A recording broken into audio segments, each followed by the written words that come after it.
Welcome, ladies and gentlemen, boys and girls, children of all ages. This is the Fast Break Podcast. I'm your host, Sean Anderson. Alongside me, as always, is Ricky Widmer. What's up, guys? And Dave Oster. I kind of burped when we started. Oh, you did? Yeah. It was like, There we go. nice. That was Ricky's stomach. Right. That was me. Okay. That was, yeah. Let's restart. Sorry. Yikes. Nope. Not ready. Dude, it got picked up. I see the wave for it. You can see the part, man. Yeah, it's right here. The part's right here. I'm going to isolate it. Hang on.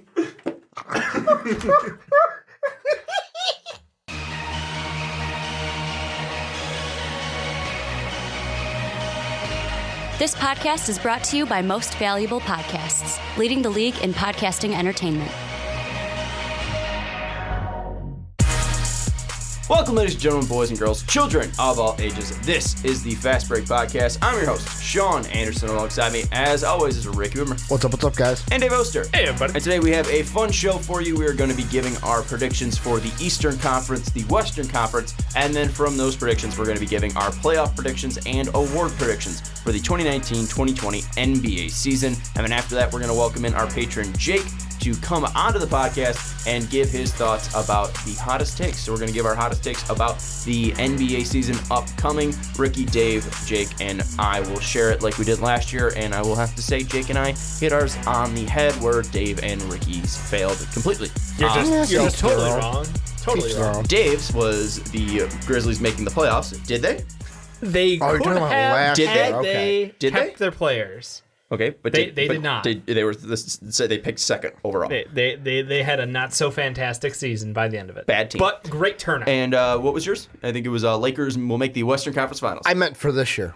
Oh, It was a year too early. I of meant for course. this year. Of course, yeah. But so both of them missed, but Jake and I hit because we're smart. But anyways, you want to stick tuned to that segment. But first, we're going to go into the Eastern Conference and give our predictions 1 through 8, how these teams will all shape up, and we'll even talk about the teams that don't make the playoffs as well. But Ricky, start us off 1 through 8. How do you see the Eastern Conference shaping up? Well, starting off, no surprise, number 1 is the Milwaukee Bucks. They're going to be the best team in the weak East this year.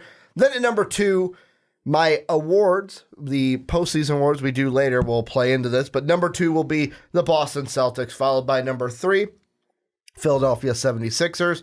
The Kawhi-less Raptors will be at 4. The Kyrie-led Nets will be at 5. The Miami Heat with Jimmy Butler. Jimmy likes the playoffs. Jimmy going to make the playoffs, and the Heat will be at 6. Pacers will be at 7 because Vic will come back. And then at number 8, Bullsh. I'm not touching it. Dave, go 1 through 8 because I'm going to have to touch it after you talk. Yeah, unfortunately. Number 1, I also have the Bucks. Surprise, surprise. They're going to be an okay basketball team. At 2, it's 76ers. 3 is the Boston Celtics. 4, the Nets. 5, going with the Raptors. 6, the Magic, surprising some. 7, the Heat. And 8, the Bulls. My 1 through 10 at number 1. 1 through 8. We're not doing a list. 8, fuck me. 1 through 8, I have number 1, the Milwaukee Bucks being the number 1 seed from the Eastern Conference like you guys do. Then at 2, I have the 76ers being the 2nd seed like Dave does. And then at 3, I have the Celtics like Dave does. Then at 4, I have more faith in the Pacers than you guys do. I have them at 4. I have them the highest out of us. You don't even have them making the playoffs, Dave. I don't. And Ricky has them at 7. I have them at 4. The Nets, I have them at 5, like you guys, Dave. You had them at 4. Ricky, you had them at 5. At 6, I have the Orlando Magic, like Dave does. At 7, I have the Raptors, where you guys had them at 4 and 5. So I'm a little bit lower on the Raptors. And then at 8, I have the Miami Heat, a little bit lower than you guys, but still in the same ballpark. You guys had them at 6 and 7. So let's look at this whole Eastern Conference. We could start off with the team at the top. We all have the Milwaukee Bucks being the team that wins the Eastern Conference. They won 60 games last year, and were the number 1 seed by 2 games over the Raptors. The Raptors obviously lost Kawhi Leonard. The current over-under for their wins right now is going to come in at 57.5. So you guys are thinking that they're probably going to hit on that over and probably will be a 60-team win again? Yeah, I mean, for me, I know that a lot of people are going to bring up the loss of Malcolm Brogdon is really going to hurt this team. And yeah, it will hurt. They'll have to get over it. But, like, the core of this team is still there. They still have Chris Midd. They still have the Splash Brothers. Well, now the Splash Brothers and Brook Lopez bringing in his older brother, right? Rolo's the older brother to No, I think Now Brooks- Brooke is the older. Brooke is older. Damn, Yeah. I can't remember who's the older one. But the Splash Brothers, because Brooke is going to teach Rolo how to shoot some threes. And then Kyle Korver is going to teach Giannis how to shoot threes like he already has been. So, I mean, I've got the Bucks. I think they might even be, not record-wise, but play-wise, better than they were last year. Yeah, I mean, I completely agree. It's going to be a loss for them as far as their guard play, but I do believe that they're going to be coming out of this pretty much in the same position because it's a system of success. Like, you have Giannis, you have three-point shooting. That's how they win the game. And if Giannis continues to add that three-point shot to his game like he tried at the end of throughout the entirety of last year, he's been working on that three-point shot. Really, they're set up for success.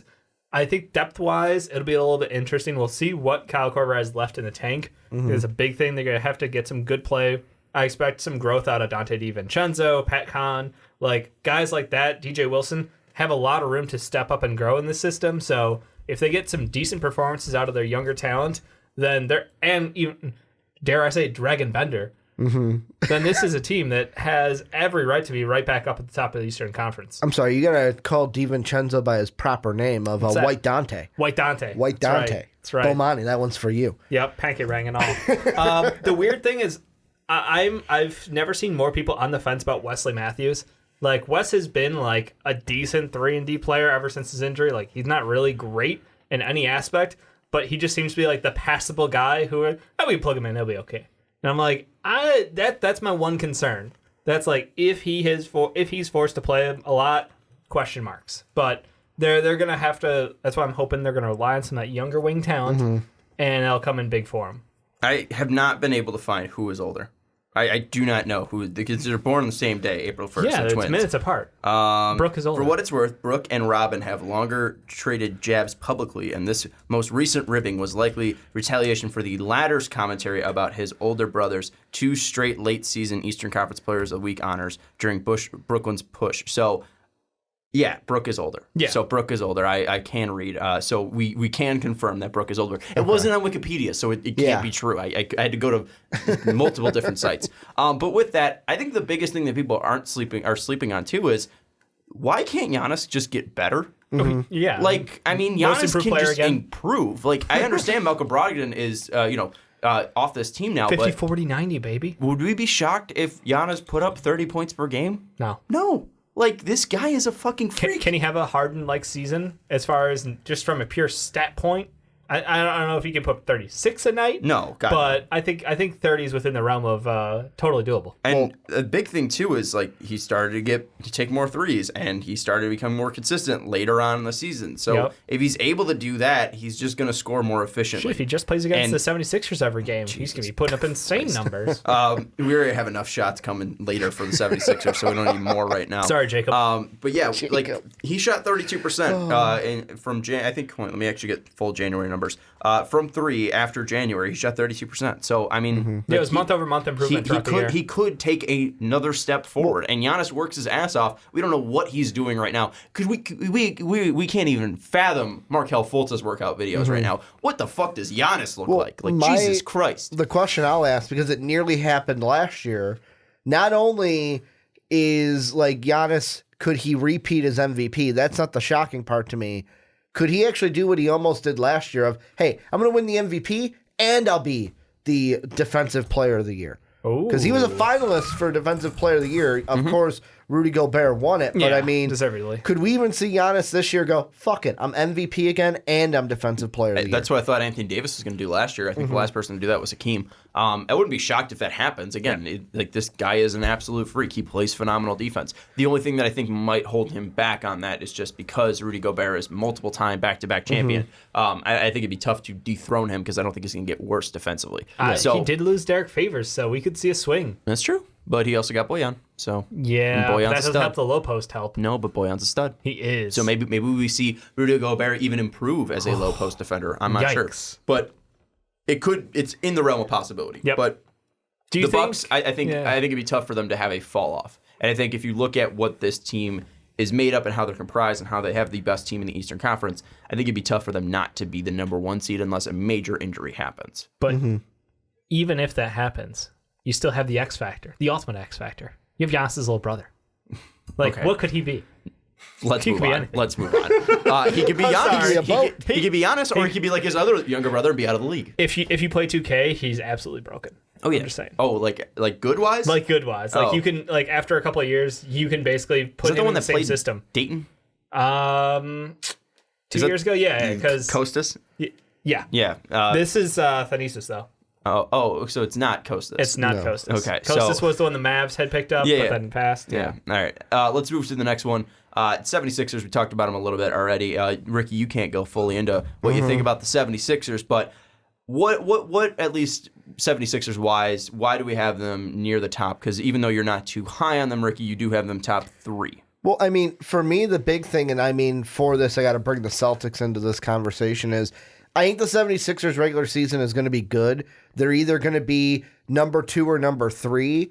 For me, the only reason why I have them at 3 is because, unlike Celtic hater Dave over here, I think the Celtics post Kyrie are going to play out of their mind this year in the regular season and will be that team where it's like, fuck, they look just as good as they did maybe that year they almost topped LeBron in the playoffs. Holy shit, they're the 2nd seed behind the Bucks. Where some people may go on like the crazy ledge and go, I think they can beat the Bucks in the playoffs. Like, I think that's where they're going to be at the end of the year. Yep. However, the Bucks will still be the favorite at the end of the year. Like, the people that will say Celtics can beat the Bucks, those are going to be like the Bill Simmons crazy people that are out there.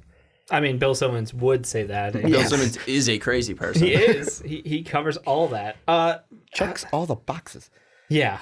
The 76ers have the best starting lineup like in the NBA talent-wise. It's very interesting, and that's why I have them so high. Their bench is a giant fucking question mark, though, Yeah. which makes me believe I should have put a deeper team higher in this ranking. That's why I didn't have them at 1 at least. I think the Bucks are able to cover up for that. But I'm really intrigued to see that 76ers Celtics like regular season battle for second and maybe first in the East. There could be a surprise, but they've just got weapons everywhere. And if a couple of them get it going any given night, like you can trade off, that's the opportunity that they've got. They've got 2 top 20 players, bar none, and then they've got a bunch of interesting guys after that. To put it into perspective on why I think the 76ers will be better than the Celtics this year, I know that they both had major additions and subtractions. Terry Rozier loss, Kyrie loss, adding Kemba Walker, adding Enes Kanter, losing Al Horford. Losing and for Marooks. Losing Marooks. And then for the 76ers, gaining Al Horford, adding Josh Richardson being the main parts, losing Jimmy Butler, losing JJ Redick. These teams are definitely changed, but if you look at the framework of these teams, I think it's going to be easier for the 76ers to bond quicker. And I think that's going to be something that the Celtics will need to do, because we obviously saw what Kyrie did to this team, tearing them apart. I think it's going to be tough for that to fully click quicker than they are, and we know that if we're ranking all these teams, if standings are going to be dependent on all 82 games. So I think if we're talking about which team can get out to a hotter start, I think that is the 76ers, and I think that's in the long term. They might be even near the end of the season, but I think it could be a hot start that puts the Sixers up ahead. But, we look at Vegas right now, 54.5 win total is the over-under for the 76ers, and then 49.5 for the Celtics. So a pretty big gap there, being 5 wins separating those two teams. I wouldn't be shocked if the Sixers won over 55 games. The 2nd seed last year was the Raptors. They won 58. Celtics won 49 last year. I wouldn't be shocked if they got up to 50, but I think that it is definitely in realm of possibility that the 76ers do get over that 55-win mark and are the 2nd seed. Thing that could play into it, too, that I'm thinking is, I think of this especially with Joel, but I think of it more with the Sixers than I do the Celtics. Could the Sixers adopt more of like hey, we're doing good this year. We're not going to be like, I don't think they're going to be a team that's in question of like, oh shit, they're the 7th seed. They could not make the playoffs. But it's like, because they'll be top of the East, hey, Joel, we're going to have you sit this game. Little load management, kind of like what we've seen with Kyrie. They already did that. They were already doing that last but year. I mean, like, because to me, they might lean into that harder than the Celtics, because the Celtics, besides like Gordon Hayward and Kemba, like let the young kids go play. Like, the young kids don't need to sit games. They're young. Like, go out there and run around and play basketball where it's like, hey, Joel, we're going to take you out this game. And you got Al Horford. Exactly. And the idea is that Josh Richardson and Ben Simmons can take step-ups to make sure that loss of Joel Embiid against worse teams, he's not going to bench him against, like, the Bucks, against worse teams, will be able to bridge that gap enough to still win with him out on the court. I mean, I don't think it could be a killer. And you look at what the Raptors did last year without Kawhi, they were still beating teams that they should have. So I don't think load management will be a killer for the 76ers at all this year. It's definitely a possibility. It could help them lose more games, but in the grand scheme of things, I don't think it's going to be a season killer or put them out of contention of the second seed. Yeah, I'm with you, and I think the one guy that everybody's kind of overlooking is Tobias Harris. I don't want to say Tobe, but like he has his full name out there, so I don't disrespect Tobias Harris. He doesn't have Bobby, so it can't be Toby. No Toby and Bobby. That was a fantastic show while it lasted for 2 years.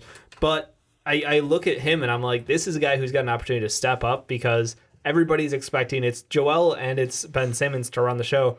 But you have to remember last year how good he was for the Clippers and then how much that drop-off hurt for the 76ers. So if he can return closer to form, become a bit more of an efficient shooter, and have the ability to take over offense at times, because you're not going to have JJ Redick out there running off screens like a madman, causing all this motion in the offense. Like, you're going to have to see some creativity from Tobias Harris out there. And I think that he's the guy, for those games where you are resting Joel Embiid, where you slide everybody over one spot and you can drop in like a Zaire Smith into the starting lineup if he's ready.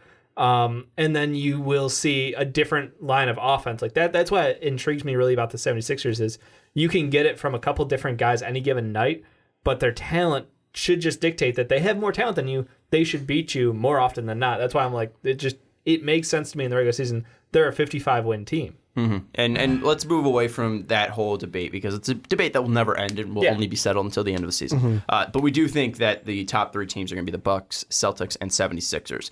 I feel like there are 8 locks in the NBA in the Eastern Conference. I think that the teams that I have in the playoffs right now are going to be the playoff teams. I don't think the Heat are going to get knocked off. Of course you think that. No, yeah, but naturally you would think that the 8 teams that you have are locked. But I don't see a way that any of these teams are going to fall off. I think the Pacers with Victor Oladipo, Malcolm Brogdon, Miles Turner, and Domantas Sabonis, what they did last year, are still going to be a playoff team. We already talked about the Celtics, 76ers, and Bucks. The Nets just added Kyrie Irving. They shouldn't get any worse. Karis LeVert should still play well. Yeah, I mean, like, this is going to be a playoff team, and they still have a great coach as well. The Magic, what did they lose? Nothing. They're gaining players. They're gaining more experience from Mohamed Bamba, Jonathan Isaac, Markelle Fultz. This should be a team that's going to be able to be a playoff team. The Raptors, unless something drastic happens for them at the trade deadline, which I think is possible, they're still going to be a very good team. They still have Kyle Lowry. They have Marc Gasol. They have Pascal Siakam. This is going to be a very good team. And we already talked about the Heat a little bit with Jake because we pre-recorded that, but this is a team with Jimmy Butler, and this is a team that has a pretty decent coach in Eric Spoelstra, and they have a fairly deep team. So I think that's going to be a team that can at least weather some injuries, and they can weather some storms, and they're a veteran-heavy team that's going to make the playoffs. I really do not understand this Bulls bullshit that you two are throwing out here. No, well, it's not bullshit, first It off. is bullshit. It's not, If though. we're Sorry, this team won how many games last year? We were injured. 22. We were 22. injured. Okay, How but many you're still games did not they that play good. together? I You guys think- don't have a bench. You don't have a coach. You don't think- have a superstar. First off, we do have a coach. Like, the Thumb is not the worst coach in the NBA. Statistically proven. Yeah, I mean, He still has It's a job. statistically proven, but if we He put still has a if we job. put him out of the teams that I just mentioned, out of the 9 teams that I just mentioned, Brett Brown's worst coach. no, statistically of the ones that we just put out, he is the worst. As of today, maybe. As of the end of the year, we don't know yet. if he makes the playoffs, maybe people look at Jim Boylan a little bit differently. Yes, Remember how because much our that's the coaches only jumped? thing that made me. What? No, remember how much our coaches jumped year over year? You can't say that just because if he has a full year to shine with these kids, healthy, do you know what he can do for an offense? Do you know what he can do for a defense? Then let's get off that. Let's get off that and let's get to the actual players. Okay, there's no superstar on this team. You can't deny that. There is not a superstar on this team. Then a guy putting up Devin Booker-esque numbers. Is Devin Booker a superstar? I think he's a star. He's not a superstar. Get the fuck out of here with that shit. But there's only like 6 superstars in the NBA. That's not true. Giannis Yes. is a superstar. Joel Yes. Embiid is a superstar. Correct. LeBron James. Kyrie Irving is a superstar. Is he? Yes. Really? Jimmy Butler, I would say, is a superstar. No. We talked about that. No, he's not. He's a star. He's 110% not a superstar. He's a star. All right, let's just make it. Let's what I'm get saying. out of semantics. Top 25 players. Is Kyrie Irving a top 25 player? Yeah. Is Jimmy Butler a top 25 player? Yeah. Is Giannis? Yep. Is Ben Simmons? Iffy. Is Joel Embiid? Yeah. Okay. Is Victor Oladipo unhealthy? I mean, we don't know. That's the thing. We don't know if he's going to be healthy. From what you've seen from him on the Pacers. Don't know if he's going to be healthy. From what you've seen with him on the Pacers, is he a top 25 player? I'm not going to sit here and count 20 more players with you. But he is. Sean, it's just not going to happen. If every single one of these players has a top 25 player. If they're all healthy. Except for the Bulls. If the Bulls are all healthy, do you know what Zach LaVine's going to be with four Zach other LaVine guys was around healthy him? last year. With four other guys around him. Here's the thing. And yes, Zach was healthy, but with the health part, I'm looking more at Lauri Markkanen and Wendell Carter, mainly the two that I'm looking at for the health department. With Zach LaVine, there's an article by NBC Sports. Yeah, well, the healthy department. No, it just sounds like, the It's health like department's coming it's here. like a made-up department, the healthy department. An article I was reading earlier today about the Bulls from NBC Sports Chicago. They talked about, they're doing player previews, and they're talking about Zach LaVine. They're like, the barometer of the Bulls' success is Zach. And that's true. Like, Zach, of course, our team being healthier is going to help, but Zach does need to have to, like, he made a step, he got paid. I would say even last year, he had even another step to where he was a good player for us, to where it was like, okay, you didn't take a step back after getting paid like I thought was going to happen. Like, I was screaming from the mountaintops that we paid him too much. He proved me wrong, and I'm happy he did. This year, he has to take that next step to where it's like, okay, you got to be the guy to help lead this team to the playoffs, because health ain't going to do it alone. It needs a leader, and Zach LaVine needs to be that leader. It just seems like a lot of what if with this team, and that's why I'd put him at probably the 11th best team in the Eastern Conference. With what we saw from last year with the Pistons, if they keep Blake Griffin, that team is better than the Chicago Bulls. What we've seen from Trae Young, natural progression is going to kick in. Same with John Collins. That team's going to be better than the Bulls. And also we have to look at the other 8 teams that I mentioned. They're just better than the Bulls. Like, it doesn't make sense. Well, how does it not Trae make Young sense? is the worst defender in the NBA. Is Zach LaVine a god? No, here. But there's a big difference. Okay, and there's also a big difference offensively. There's one player that can put up already in his rookie year 23 points and already is one of the best passers in the NBA and is an extremely skilled shooter from the outside. And yes, Zach LaVine is a good shooter from the outside, a good finisher at the rim. But Trae Young is a great finisher from the outside. He's a great passer. He is a great offensive player. Yep. Zach LaVine is a very good offensive player. There's difference between good and great. I mean, I would call you Zach Jake. shot 37% and he scored from 23 three. points per game, almost 24 points per game last year. I'd say efficiency-wise, he was actually better than And Trae Who Young. are you taking? And here, Come Better on, than no. Trae Young. Who He are was you a taking? better player last year than Trae Young. for one season, Yes. or for building a franchise? No, Because they're that's different. Who are you Yeah. taking? Yeah, Who are they're you different. taking? Who are you taking as a 3-point shooter?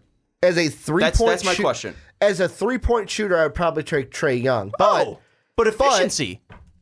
Here, I'm gonna put Dave, this who would you out. take? That's what I'm saying. As a but that's it. As a Do you 3-point want the guy shooter shooting alone, 32% from three? Like Zach LaVine's not a 3-point Versus- specialist. That's not his Okay, game. But he's shooting better. I know. By a large margin. He can shoot it, but like the way Sean's asking here's- it, he's like he's kind of asking you, like, it's a who's the 5% swing. specialist? Yeah. It's a 5% swing but here's- in a one attempt a game But difference. who They had a both had to very create for extremely themselves. rough start to if- their rookie year last year? Yeah, It was that's what I Trae said. Young. Trae Young was a worse player last year than Zach LaVine. Zach LaVine had to be his own point guard as well, so you take that away from it. If you get a point guard next to Zach LaVine, if Chris Dunn can play healthy this year, if Kobe White can do anything, if Thomas Satoransky is something that can help him out, guess what? His quality of looks gets better because he's not 100% ball handling for this offense. Because I swear to God, if you tell me that having Ryan and Archie Diacono next to him gave him better looks, then you can go eat a bag of dicks, Sean. I didn't say that. No, I'm just saying, and I like, never if said there's that. any And another attempt thing of too a that I was saying counter-argument, is it's not. we know that there is one player that is absolutely revolutionizing the game. Like when he came into the league last year through the draft,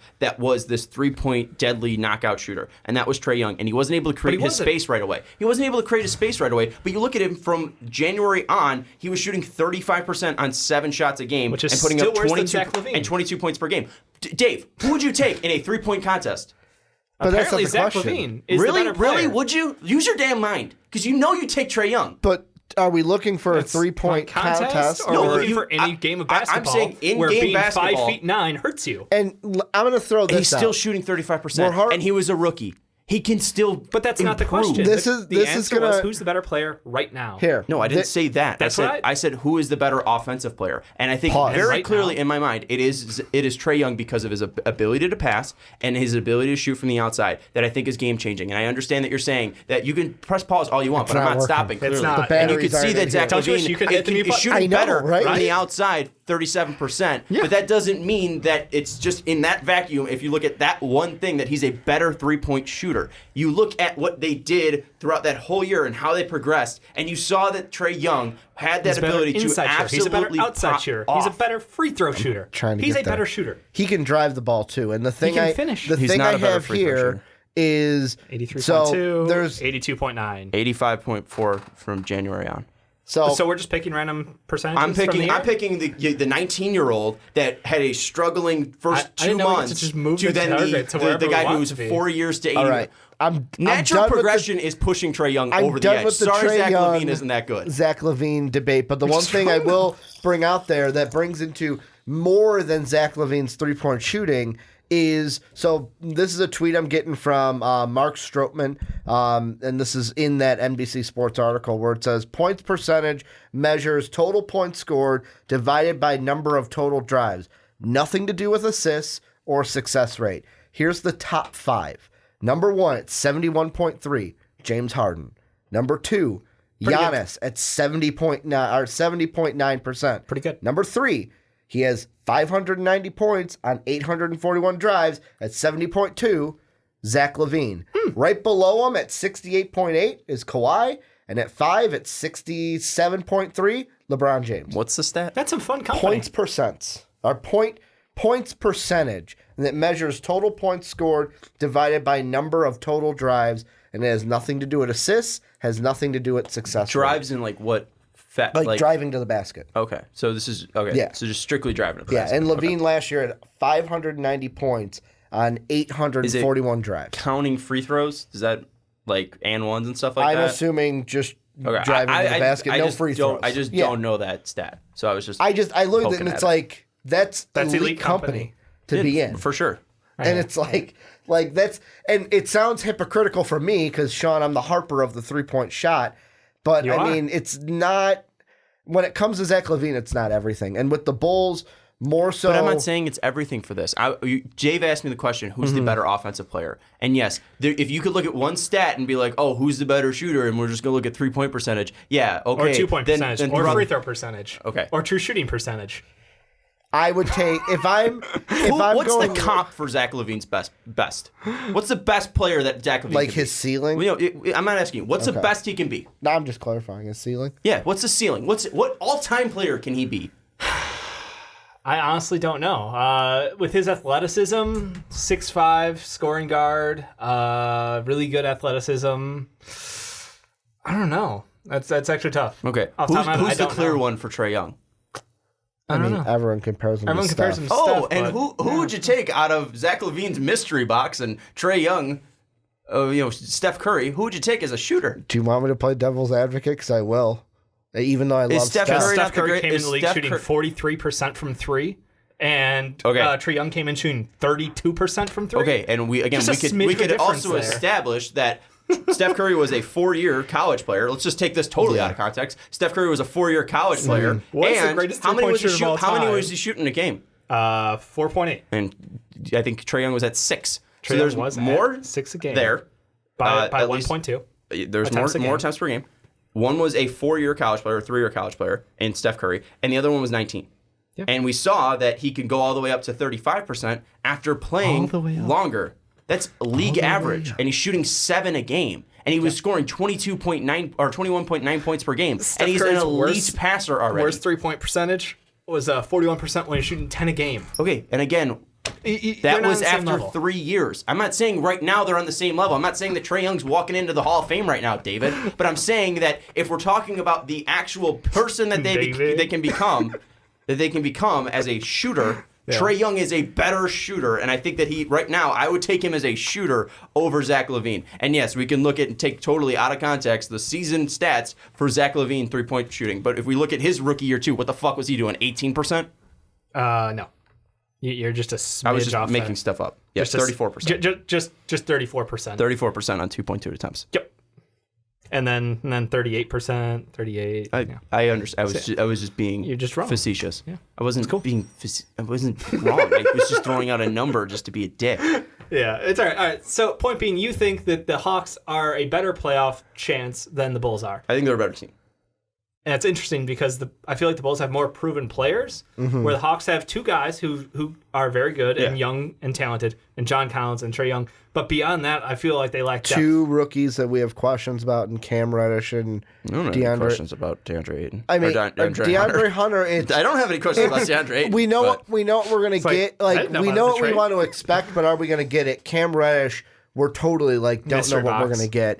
And they've got other guys where it's Hunter's good, but it not all great. depends on what step they make. And for me in the Eastern Conference, the one thing I just think you have a leader on that Hawks team. I don't think you have a leader on the Bulls team. The one thing I disagree with you is when you say that there's 8 locks in the East. I don't think there's 8 locks. No. I think there's Outside of injuries, there's 8. think I think it's there's 5 10 deep. locks. I think it's 10 deep as far as the East can go. Maybe 5 or 6 locks, probably 6 locks, because to me, I mean, I'm looking at it with mine. I'm going to say, you know what? I'll say there's six locks. With the Magic, you talk about their team. Well, they were close to not even being in the playoffs last year, and I don't think they make that much of an improvement in their win total to show me that they're not going to be close to that fringe yet again. The Pistons, I agree with you, are going to fall out. The Nets won 42 games, so why aren't they in that discussion as Kyrie well? Irving. They've got Kyrie Irving. Okay, what did Kyrie Irving do to the Celtics team last year? Kyrie Irving, and bringing them, that's a totally different discussion. That literally the Nets with me, the reason why I have them at 5 is I want to say the Kyrie Irving addition is going to be a huge addition for them and help them, but at the same time, Kyrie Irving could just be the pipe bomb that blows this whole team up, and it's damn, we didn't expect the Nets to be that bad. Let's hope Kevin Durant can save it next year. I know. We're just talking about incremental improvements. You think the Nets are going to incrementally improve and they add Kyrie Irving. But you look at the Magic, this team can bond together. This team has good players already. They have good young players that are going to take full next steps. Could you imagine what that team would be if Markelle Fultz was anything? And even if he's not, they sign Al-Farouq Amino. They get decent veterans. I think that team's a lock. Markelle Fultz, I'm not as high on him as you guys are. I know the wishful thinking. You guys are more Markelle Fultz fans than I am. Yep. I'll believe it when I see it. With the Magic, I wouldn't be shocked if they made the playoffs.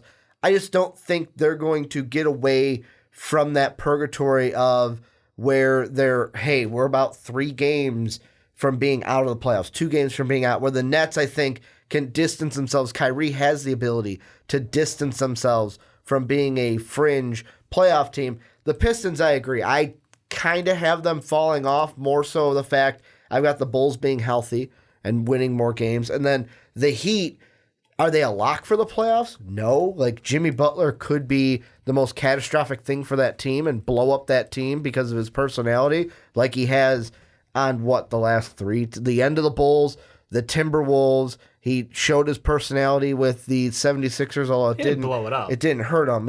The big blow up was the T-Wolves. Yeah. But I feel like Jimmy Butler's going to be a net positive for them and a reason why they make the playoffs. So that's why for me, where it's I feel like the Magic and the Pistons are the big 2 teams from last year that are going to fall out this year. Potentially, yeah. But they still have a chance to make the playoffs. It's not like I'm saying, no, they're not going to make it. Not a chance, Patrick Kane. It's just I don't believe in them this year. I'm surprised how high you guys are on the Pacers. With such an unknown answer. At 7? Yeah. That's high? I've got them out of the playoffs. Yeah, but is 7 really that really high? high. Okay. I mean, what did they do without Victor Oladipo last year? They had Bojan Bogdanovic. Okay, that's Bojan Bogdanovic is that big. Why isn't he a top 25 player if He that's put up what he did with that 25 team? points a game on incredible shooting, on incredible defense. And they make it up with Malcolm Brogdon, who is a very good player shooter, and a very good defender. But in a system where he was allowed to be left wide open, I think the Bucks had the most wide open 3-point attempts in the NBA last year, which means, guess what? Giannis doesn't exist on this Pacers team. Yeah, that's true. So now you have to work for your own shot, and you're going in there as maybe the lead point guard on this team, I'm not getting too far ahead of myself, but yeah. So completely different offense, completely different guys around you. You're not getting anywhere near the quality of looks. I'm not saying he's got to fall face earth, but I don't expect a 50, 40, 90. Like that's absolutely out of the fucking running. And what are you going to get from Jeremy Lamb in Oladipo's absence? Yeah, and that's the thing is you take away your best player, and then you get worse shooting from Brogdon. You get Jeremy Lamb, who I like, but he was always a good, never great player. Mm-hmm. And then you have your best asset in Miles Turner, healthy right now. Second best asset in Sabonis, who can't play together. So like they're in a situation where they need to find. And I know you're a big T.J. Warren guy. He's gonna be their scorer, but like doesn't play like a defense, and he's a black hole of offense. You said T.J. and I thought you were gonna go McConnell. Hey, he's on that team. He is on that team, and that's Jake loves their boy. Go. But I look at that team and I say, if Victor Oladipo can't return healthy by like insert date here, I don't know if this team can make playoffs without him. It's probably at worst a year long. At worst, it's a year-long injury. So I put him back at January 23rd. I don't think it's going to take that long. Nate McMillan's saying that his workouts have been great so far. Yeah, he's moving. He's playing extremely. He's moving very fast, fluidly. Mm-hmm. He hasn't done live contact yet, but I wouldn't be shocked if he started getting to that level in October and November and came back in December. And I think that 2-month span right there can be bridged by the fact that they do have Malcolm Brogdon, who was Sixth Man of the Year at one point, right? Or at least Rookie of the Year at one point. But that was because of split vote on the Sixers having 2 Sixth Men of the Year. Close to being a Sixth Man of the Year. He's incredible. He's a 50, 90, 40 player, like you said. T.J. Warren, we already saw what he can do from the outside. And yes, you might say that the defense is lacking there, but you already have 2 fantastic defensive players, or 3 defensive players in Brogdon, in Sabonis, and in Miles Turner. And I'm not really too worried about Victor Oladipo's health. Like, if he comes back, when he comes back, I don't think they're going to rush their superstar. So they're going to come back when he's healthy, and we know what player he is when he's healthy. Yep. He is top 20 player in the NBA. Yeah, I just think the damage will be done by that point, and I don't know that they're going to keep in Sabonis. 2 months? Yeah. It's ridiculous. I mean, the Bulls start off like 3-17 last year. And the Bulls are garbage. The Bulls were a top, we were hurt too. 5 that's what I'm pick, saying. top 7 pick? Oh, that's the only reason why you guys were bad. Well, we didn't have Otto Porter either at the beginning of the year. I don't know. I don't trust Point being is, I just think that there could be a chance that by the time that he's looking to come back, they're not doing so great, and I don't know that he can overcome that depth of record at that point. So I think you're underselling that whole team. So potentially, but tell me how they're going to win games without him out there. Like that's my thing is who's their go-to guy? The unproven scorer in Miles Turner, the guy who can't play next to him in Domantas Sabonis, the guy who only succeeded in a system in Malcolm Brogdon, was Bojan Bogdanovic who's just a professional loser? Was Bojan Bogdanovic a proven scorer before he got to the Pacers? No, he was not. No. I think they've shown you that they can grow players. They can take guys up to the next step. Victor Oladipo wasn't that type of player. Domantas Sabonis wasn't that type of player before he got there. Vic was pretty close to where he was. He just really got the opportunity to ball in hand. Bojan Bogdanovic was not that type of player when he got there. They have that ability to grow their players, and I think that they can put their guys in right spots. Is Malcolm Brogdon going to be a 20-point scorer? No, but I think they can have 5 guys that are in double digits, in Brogdon, in T.J. Warren, in Domantas Sabonis, in Miles Turner, and in Jeremy Lamb. The thing I'll say with the Vic thing that kind of made me go, is he kind of had a little fire lit underneath him because he was passed by 2 teams. Like Magic, then the Thunder. Like this was like 2 teams didn't want me. Let me prove you wrong and why you shouldn't have traded me. So like that's where I kind of lean into, you can say like, yes, their development has been good, but at the same time, the players got to step up. And for me, it's which player is going to step up while Vic is not in there. And a couple that guys to me, on contract years. I can't Sabonis. answer it fully with like, and that's why I got him at 7, because I feel like even if he comes back December, let's say he comes back January or it becomes later, I think he can come in and fuel them and bring them to a 7 seed, because I think the other teams above them are going to have more fuel this year because they're not dealing with a injury like the Pacers are. I didn't want to go 40 minutes, but we have gone 40 minutes already. So we gotta wrap this up just pretty quickly. So let's say thing you'd be most shocked at if this happens in the Eastern Conference would be X. Hawks make the playoffs. Yeah, in the realm of possibility. All right, that's fair. I think it's yes, no, for sure. If the Bucks didn't finish first, okay. Honestly, that they're clearing away like. That team's got the key to success. So. I'm going to change mine if the Nets miss the playoffs. Because Kyrie, we saw what happened. We thought that, everything was going to be smooth sailing in Boston.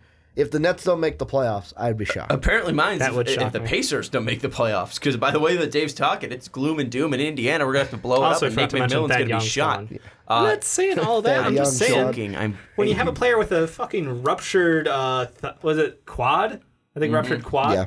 Yeah, that's not. I mean, I get it. It's not the worst of all injuries, but it's like, yeah, I become a little more. I become a little more careful with injuries after watching what Gordon Hayward's been going through. Not everyone out there is freaking Adrian Peterson, who's going to tear an ACL and come back and break some records. If there's anyone who I believe that could be Adrian Peterson, it is Victor Oladipo. Anyways, hey, look at their colleges. Yeah. Oklahoma. What are their colors? Red and white, And what are the colors of Indiana? blue and or blue and yellow. Nailed it. Oh, College. the college, The red college. and white. I was thinking Pacers. There we go. Go Bears. This Anyways. is a NBA podcast. Yeah, That's why I you were thinking figured Pacers. NBA. Anyways, let us know your thoughts down in the comments below about the Eastern Conference. We really didn't hit too much because the Bulls, but go Bulls, right? We had enough. Well, whatever. That's our previews, and check out the predictions where we will go more in depth on these playoff teams.